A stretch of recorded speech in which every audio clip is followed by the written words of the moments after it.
Much ado to the family, much ado to the tribe. Come on in and get comfortable. Welcome and welcome back to another episode of Templar Up. I'm your host and your Templar, Urban Reed. And Hallel to each and every one of you, Paxcopia. I hope that things are going well, or at least as well as it can be expected.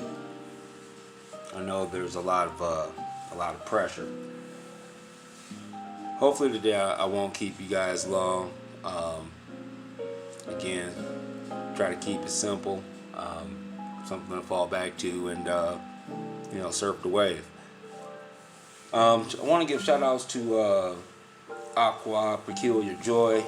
She was digging on some of the backspins, left a comment, asked me to do kind of a more traditional Bible study, and hopefully I'll be able to do that if I can stay on pace and dismount with that, as it were. So what I want to do here is we're gonna first start off with let me just so that you guys can see clearly.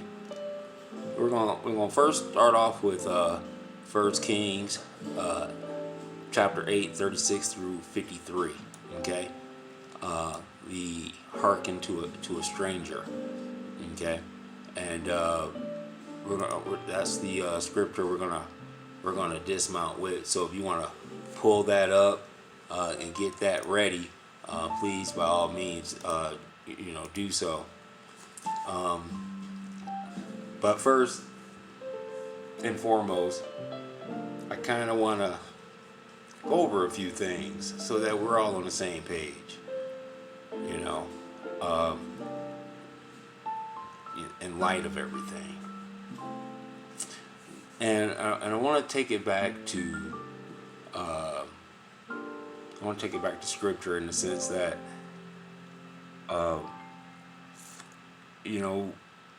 last year coming into this year, it was really important that we understand the importance of the 5 dragon books in the script. The Job, Psalms, Proverbs, Ecclesiastes, and the Song of Songs. And you really got to understand that you got to use that as a lens for just about everything. And when you do so, a lot of stuff becomes really clear really quick. So why do I bring that up? Well, it's all about keeping the code, man, and staying on code. And I've always been the type of person that, I'm down to rock with it as long as we know what we talking about, as long as we know what we getting into. And right now there's a whole lot of Black Lives Matter going on, the death of Sandra Bland, George Floyd. I mean, the list goes on, and nothing new under the sun. And but with the death of George Floyd, man, it ignited a fire, across the plain. So however you want to crystallize that, you can do so. But I wanted to bring this up here and kind of go, take a step back and kind of cover some basics, because we need to start looking at things and starting to see clearly, and if no other reason than because we have to. Now, what do I mean by that? Well, it really all goes back to Noah. Noah having three sons, Shem, Ham, and Japheth. And when you do your homework and you do your research, the way it's written, they are described as triplets. Okay, so any biblical scholar will tell you that Shem, Ham, and Japheth are triplets. Okay, and then even more peculiar is that Noah himself is is described in extra biblical text as looking like a Nephilim himself, meaning that he had blue eyes and things. And I believe it was Brother Lexwell who had did a drop on it maybe 2 years ago. Yeah, maybe 2016, 2017. I think it was 2017. And he had correlated the description to being an albino, right? Someone who's black but they got white skin. And I would like to evolve the thought of from that, at this point in the understanding of things. And what I mean by that is that the sons of Noah, they all seem to be, and you'll see this in a lot of descriptions, a lot of your movies, and things of that nature, that Shem would always be a Mongoloid, right? And then you have Ham will always be the Negro, and then you always have Japhet being portrayed as a white guy. And I want to submit to you that that's not accurate.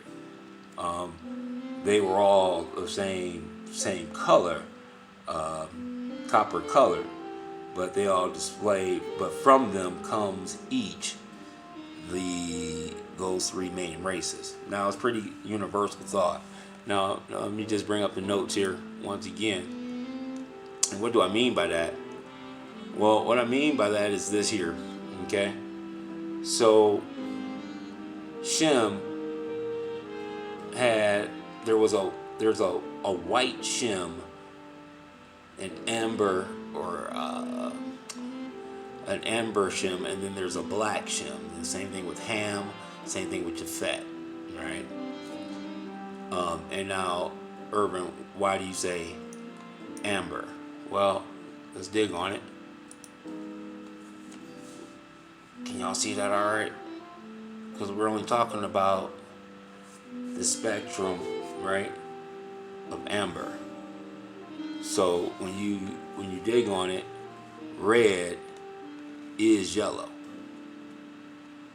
Okay, so when you always hear these esoteric talks about the white, the black, and the red, or the white man and the black man and the red man, or the red man and the yellow man, well, the red man and the yellow man are all one and the same.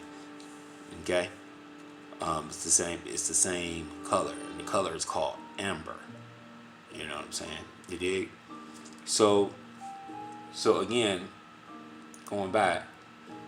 So when you're talking about the tents of Ham, Japhet going into the tents of Ham, going into the tents of Shem, and how we currently understand things, you know what I'm saying, with this whole white supremacy, racism, white supremacy, as it were, then you can see how they could all stay white, right?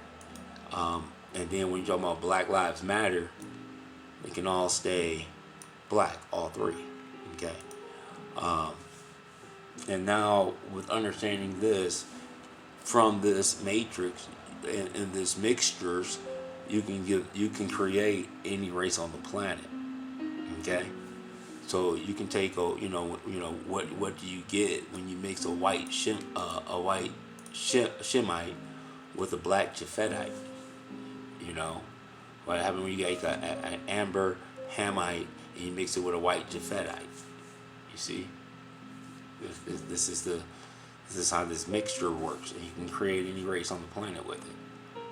Now, why is that important? Well, again, you can start to see across the plane with this whole thing, right? That the world's pretty much burned. It's on fire. People are rioting. They're sick and tired of being sick and tired.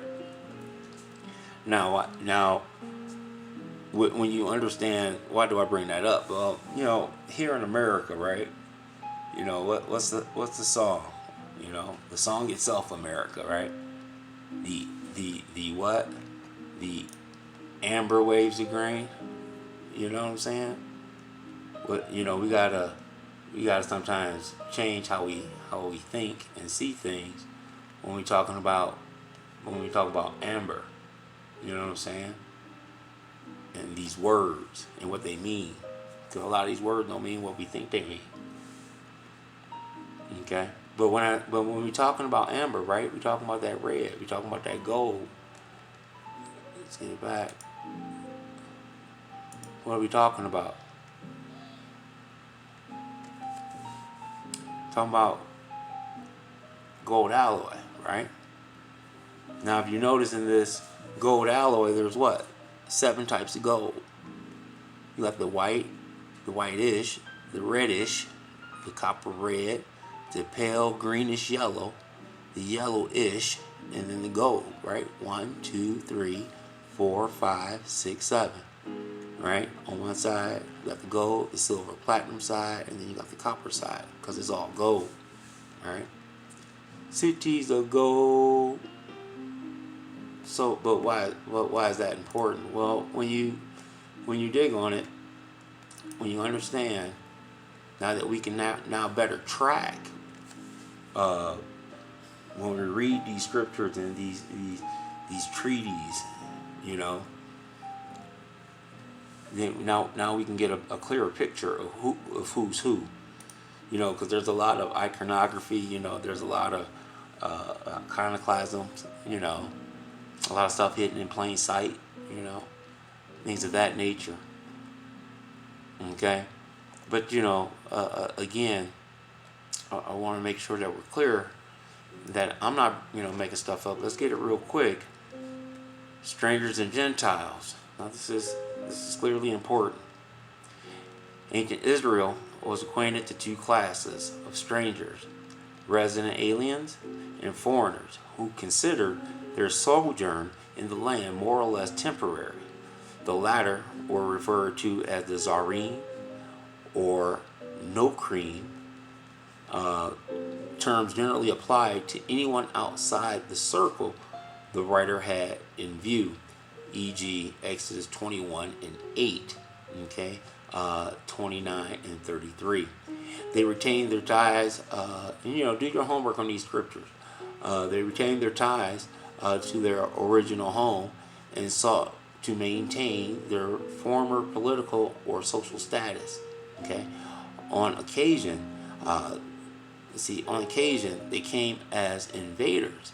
2 Samuel 22, verse 45 through 46, and Obadiah, Obadiah 11. More often, they entered the land in the pursuit of trade, right? Admiralty law, trade, commerce, and other commercial, see, told you, ventures. The usual laws were not applicable to them, and they were protected by folk traditions concerning the proper treatment of strangers. See Job 31 and 32, verse 32. And by special conventions resulting from contractual, right? Because a tract is what? A treaty, right? Arrangements between the Israelites and their neighbors, which is 1 Kings 20 and verse 34. In the legislation of Deuteronomy, an Israelite may charge a foreigner usury, though he may not do so to a fellow Israelite, Deuteronomy 23:21. And the septennial remission of debt does not apply to the debt of foreigners. Okay, so when you're supposed to be forgiven every 7 years, there's a reason why it's not applied to foreigners. It's neither applied to foreigners when you apply to them, nor vice versa. Okay, it's a part of the laws of a stranger on your land. Okay, how you supposed to rock and roll. Okay, now Deuteronomy 15:3. On the other hand, barred from the cult, Exodus 12 and 43, the foreigner was also not bound by the ritual laws, and it was permissible to sell him animals that had died a natural death, Deuteronomy 14:21. The fact that Deuteronomy includes special prohibitions against foreigners ascending to the throne, right? Can't become king, Deuteronomy 17, chapter 17:15, and that Solomon specifically requested that God listen to their prayers, 1 King 8:41, which we're going to dig on, okay, may indicate the important position some foreigners occupied during the age of the monarchy. Okay, very, very, very, very, very important. Why is that important? Well, if you've been remotely paying attention, you'll notice that a lot of people marching out there don't look like you, right? We also, do we need to get it again like it's the first time? We need to put in proper context what's the definition of an American, right? Because we know it's the copper colored races found here, but now it is what? Not America, one American.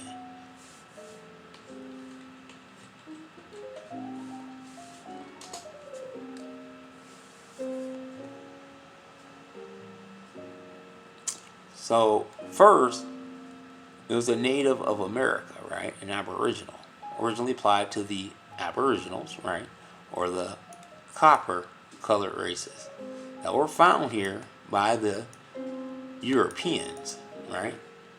Okay, but now apply to the descendants of the Europeans born in America. Now it says it's now applied, right? Now we've sliced and diced, just trying to cut out the hijack, this verse, but there's a content in the context once again. And the content to the context we have to understand here is that I think Brother Karamayu is really doing a good job of trying to show and express that there were quote unquote white slaves, right? Us getting a grip and understanding around this word servitude and things of that nature, and being subject. And how all these things play. And the reason why I say that is because, I remember us digging on Tecumseh, the movie, right? And one of the benefits, but also a problem, was that the tribe, right, had these Europeans in council, and the chiefs, I believe, the main chief was kind of weak sauce. It kind of betrayed him a little bit, to be honest. But in any case, there is an admixture going on, and in more ways than one. This is the responsibility of being the promised land, that we have to bear. When you're talking about Genghis Khan sacking Tengu, that's over here. And hopefully I have enough time. We'll get into it. But in any case, we're talking about what? Africa, right? This is Northwest Africa. Okay. But this is also what? Let's get it again like it's the first time. This is also what? India Superior. La Florida, right? Tengu. Alright? And remember, this is supposed to be Antarctica, the true Antarctica down here. I don't know if y'all can. There we go. Can you see it now? That says Tierra de Fuego, the land of fire. Alright? The land of fire is right there. But we're So we're only talking Florida, right? We're talking about La China, right? Chapango, right? I just want we're all talking when you dig on it, they're all talking the same spot. You know what I'm saying? This map doesn't have the Straits of Anion on it. So we have to understand there was a lot of molding and changing of the land, and depending upon what part, what frequency, energy, and vibration you're looking at the timeline. You know, Atlantis sinking, was a displacement of a lot of water, right? But even when it comes down to the states, now that we're digging on sound, we're digging on location, right? This is a Mexico, this is China, Florida, right? Well, even how your states are made, right? Here's your Carolina, here's your Georgia, right? But I want you to take a look, because you got your what? Your Kansas, right? And your Arkansas. But most importantly, the Trail of Tears took you to Oklahoma, to Tulsa, right? But the state of Oklahoma points to what? To the four corners. It's like a finger pointing at you, man. You think that's by happenstance? That Florida down here, the Floridas down here, looks exactly upside down like Idaho over here. You know what I'm saying? This is they do like to hide a lot, right? But we're only talking about what? We're talking about this being a mystery, right? Mystery Babylon. We are talking about Mystery Babylon. I'm sure y'all can see that. Can y'all see that all right? So, again, let's get it. But a mystery, right? In a theological sense, a religious truth via divine revelation, hidden spiritual significance, mystical truth, right? From the Anglo-French mystère, all right, Old French mystère, okay, secret, mystery, hidden meaning, modern French mystère, directly from Latin mysterium, right, secret rite, secret worship, sacrament, a secret thing. This is where you also get what? The word mute, right? This is a Greek mysterion, usually a plural of mysteria, secret rite or doctrine, known and practiced by certain initiated persons only, consisting of purification, sacrificial offerings, processions, songs, etc. Right? From mystes, right? One who has been initiated, right? From yin, to close, shut, see mute, in the adjective, right? Perhaps referring to the lips in secrecy or to the eye. Only initiatives were allowed to see the sacred rite, right? Remember, talking mystery, right? Handicraft, trade, art, right? 14th century. Mystery. So what's a mystery? Let's take it to the pie. You can take mystery to the pie and see what we get. Okay? Now there's two different types, right? Two different types of me's here. Right? You get the first one, which is what? To change, to go, to move, with derivatives referring to the exchange of goods, right? And services within a society as regulated by custom or law, right? And look what you get. You get your azimuth map, right? This is where you also get the word what? Immune, immutable, right? This is where you get what? A mu, which is a cage, right? Mean, right? Low quality, right? Mutant, mutual, mutation, okay? An amoeba, right? Once you're mad, right? In different ways. But it also means what? Small. This is where you get to what? Administration, right? Diminish, meiosis, right? Splitting of cells, right?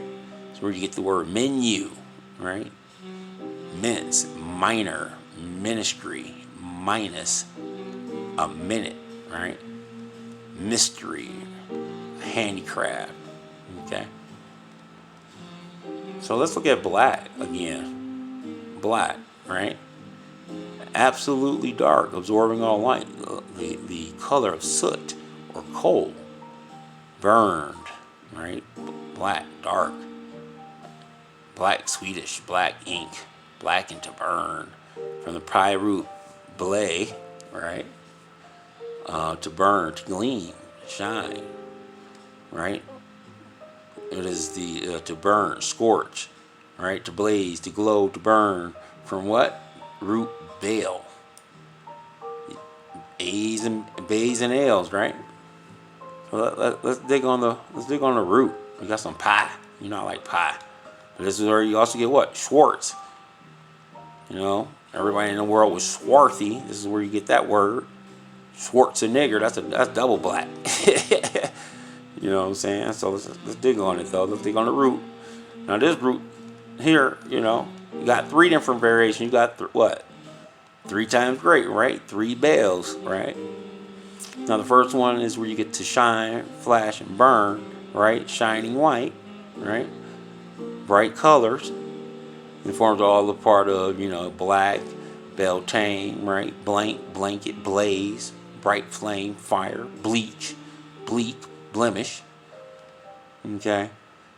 This is why, you know, you know, black and white is the same thing, because we're talking bleach or we're talking black, right? Talking blitzkrieg, right? That's an invasion. We also get the word blue, right? Blush, conflagration, excuse me. This is where you get what? The Flavian, right? Flavius, right? You get that Roman Caesar, okay? And then you also get what? In the second, you get the word bale, right? A large bundle or package of merchandise, right? Prepared for transportation, right? The story goes in the slave trade, they bailed you up, right? You know, baleen, ball, and then you got what? Ball, right? The round object, compact spherical body. And you also got balloon, bold, bowl, and then what? You also got what? Bowl, round cup, round pot. Then you got what? Bull, the bovine male animal, right? Now, I'm talking about that bull, papal bulls, right? Also you get full, which is what? To tread or beat or beat cloth to cleanse or thicken it, right? You know, we also get phallus, right? And we already understand that how that goes, right? Love that sex magic, right? But it also gives you what? Now check this out. As you go further down here, it says what? Check this out. Excalibur. Right? Excalibur. Did you know that the root word for black, bale, is Excalibur? Right? Who knew? Alright, just looking at the clock. I probably gonna keep on rocking. So if there's 2 files or what have you, I'm trying to get this new thing, you know, dialed in right. So please bear with me and just join me for a part 2. All right, but I'm gonna keep rocking through, straight ahead, straight forward. So I hope you still you know, surfing the wave with me, because I'm surfing the wave with y'all, and I appreciate y'all being here, spending time with me. All right, now we'll be getting the bill in the third, right? To thrive, to bloom, right? Which is a variant of the one we just read through, right? Alrighty, and that's where you get what? Blade, right? The vampire hunter, right? Bless, blood, bleed, right? Bloom, which is a rough mass of wrought iron, right? Blossom, cauliflower, you know, deflower, exfoliate, flora, floral, floret, right? That's that French simple, right? The fleur de lis, or lis, however you say it. You know what I'm saying? You get Philo or Philo, and then you get Phyllis, right? So this is all dealing with the word black here, right? But remember, what does it say? And what does it say in Revelation? She wore a scarlet. Mystery wears a scarlet and scarlet and purple. She wears scarlet and purple, right on the old dragon. Now a lot of that picture being painted kind of can bake your noodle. But again, let's take it back to, when we're talking about maps, right? We're talking about America, right? You're talking about the land of the free, home of the brave. That's not stated to you in a vacuum. And why? Because these are the where the gold alloy is, right? These are the your copper color races found here. You see what I'm saying? These are the red ones, right? The copper colored ones. But in any case, you have to understand that what we're that there at some point, no matter how we look at it, there has been an admixture of these two groups. Okay, and now let's dig on the script. Excuse me. Let's dig on the script again, starting with 1 Kings, chapter 8, verse 36. So let's go through this because I think this is vitally important.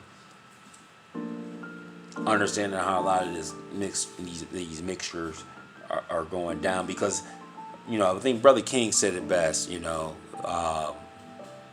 There's going to be people and tribes across the plain that's going to choose up, and they're not going to look like a you. You know what I'm saying? There's going to be a lot of hijack that look like you, but they ain't you. But we are talking about frequency, energy, and vibration, so we definitely talking about a principality. You know what I'm saying? So let's just quickly dig on it, and just to show Aqua peculiar joy. Here's my script. Don't think they ain't got it out. All right, this is just a little bit easier for folks, so we can all read along. All right, and it starts off with, and this is actually stated to be the hearken to a stranger. And again, when you understand these matrices and these codices, man, you can really start to put it together, and things become 4th, 5th, and 6th dimensional. You know what I'm saying? You got some lawful good Hamites, you know what I'm saying? But you got some chaotic good, chaotic evil, Shemites, you know what I'm saying?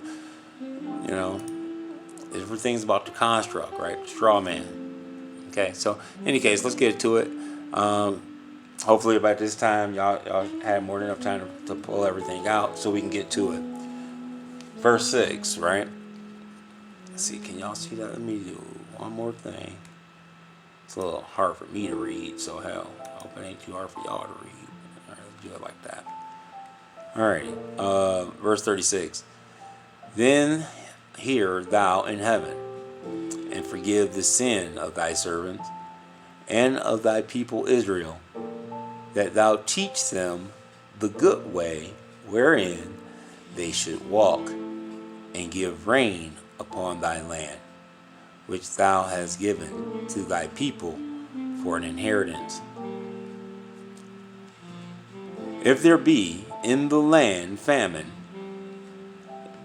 if there be pestilence, blasting, mildew, locust, or if there be caterpillar, if their enemy besiege them in the land of their cities, whatsoever plague, whatsoever sickness there be.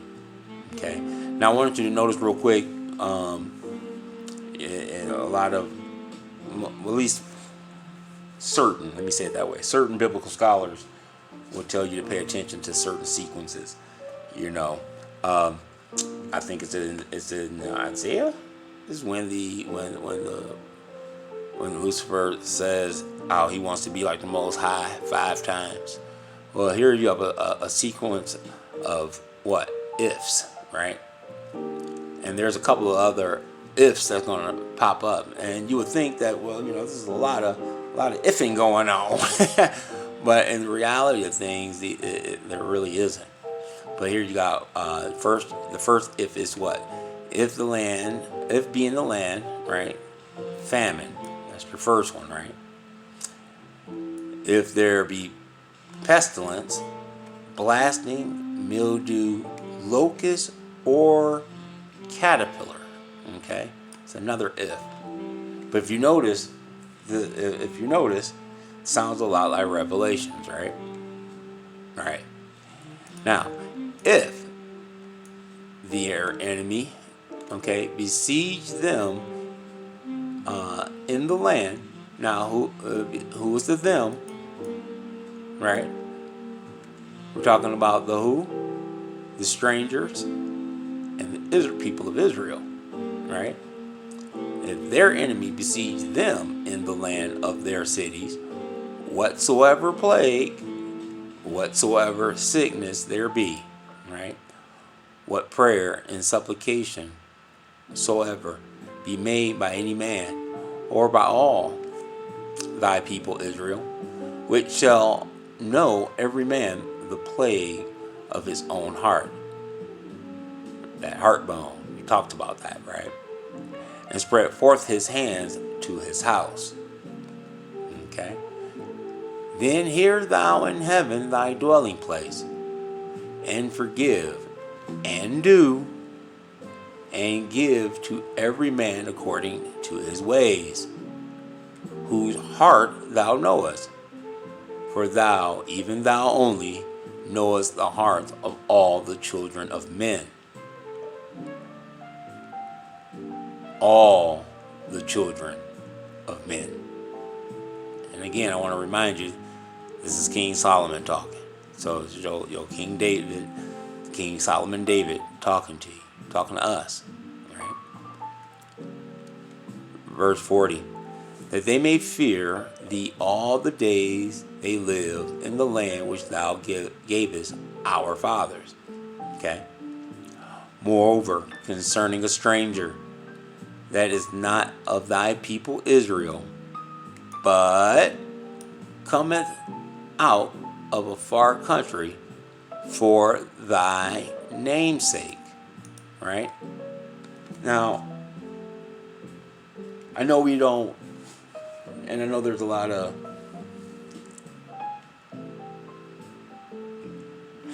hijacking going on, for lack of a better term. But King Solomon said it's not new under the sun, and he already had to drop, and he told you. It clearly states, Joseph Smith said, he tell you, right, that you're the children of Israel, right? That he relates to the Quetzalcoatl.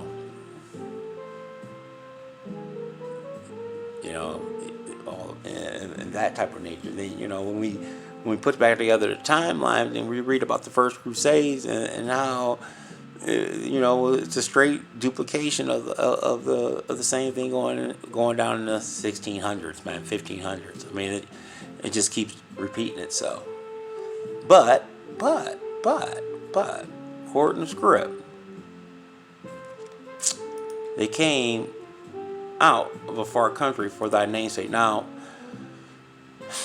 let's take it. Let's bring this up real quick. Let's bring this up real quick because I had to fall back myself, right? I had to fall back.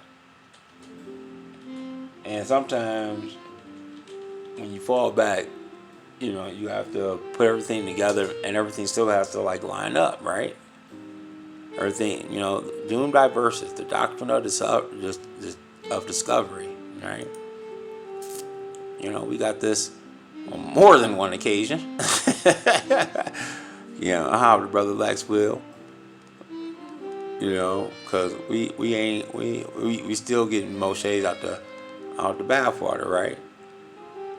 And it says we grant you by these present documents, right, with apostolic authority, full and free permission to invade, search out, capture, and subjugate the Saracens and the pagans, right, and any other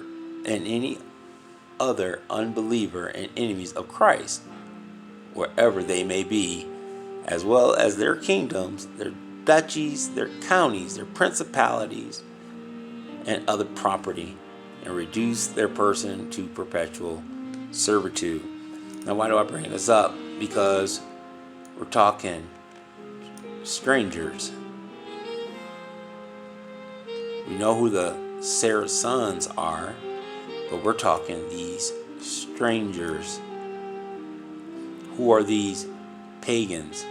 Or, since we see clearly, pagans, right?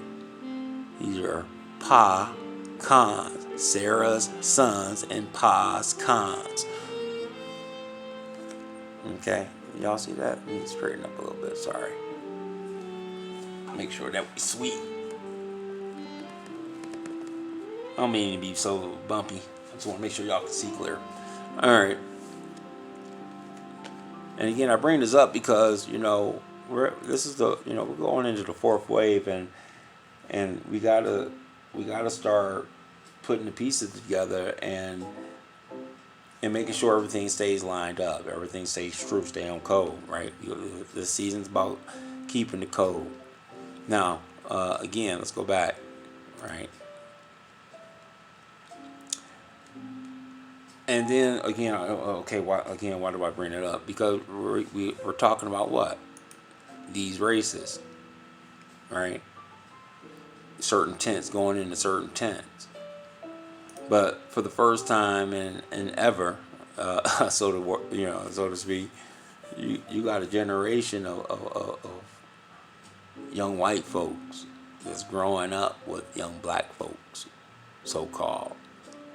And they out there like everybody else. They arguing with their parents, about things this ain't right.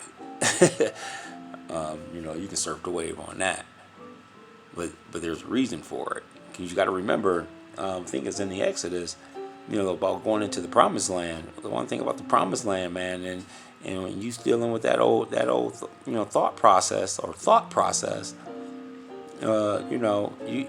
got to that generation got to pass away. You know what I'm saying? So, I'm glad for the children. This generation of young folks have been very impressive, and we need to be the wind behind their back. You know what I'm saying? But make sure that we're firm, fixed, and immovable, so that they can see clearly. You know what I mean? All right, let's continue real quick so we can stay on track. But I want you to understand, again, this ain't Templar. This is King Solomon. All right, verse 42. For they shall hear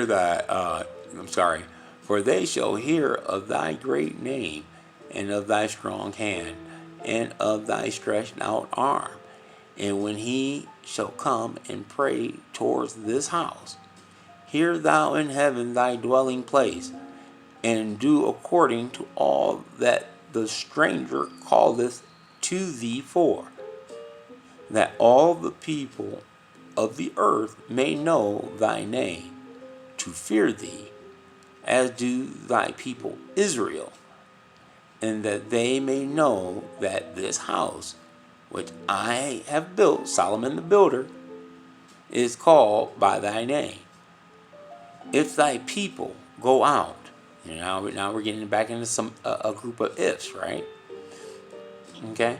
If thy people go out to battle time, if thy people go out to battle against their enemy, whithersoever thou shalt send them, and shall pray unto Yahweh toward the city which thou hast chosen, and toward the house that I have built for thy name, then hear thou in heaven their prayer and their supplication, and maintain their cause.